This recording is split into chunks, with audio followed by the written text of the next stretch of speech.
आणि निवडणुकीचे निकाल लागलेत आणि आता मुख्यमंत्री कोण होणार याची उत्कंठा शिगेला पोहोचली आहे। राष्ट्रवादी, शिवसेना आणि भाजप या तीन सत्ताधारी पक्षांची आतापर्यंत समोर आलेली भूमिका नेमकी काय आहे ते ग्राफिक्सच्या माध्यमातून आपण जाणून घेऊया।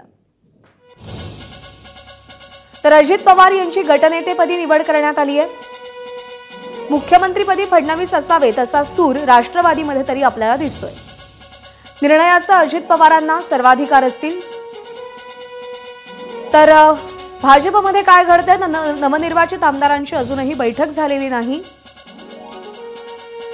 फडणवीसांनीच पुन्हा मुख्यमंत्री व्हावं असा सगळ्यांचा आग्रह आहे। फडणवीसांच्या मुख्यमंत्रीपदास राष्ट्रीय स्वयंसेवक संघाचा पाठिंबा आहे। तर शिंदेंच्या शिवसेनेत नेमकं काय घडलं? एकनाथ शिंदेंची गटनेतेपदी निवड करण्यात आली। एकनाथ शिंदेंची गटनेतेपदी निवड झाल्यानंतर आमदारांना त्यांनी सूचना देखील केल्यात की वितुष्ट येईल असं वक्तव्य करू नका।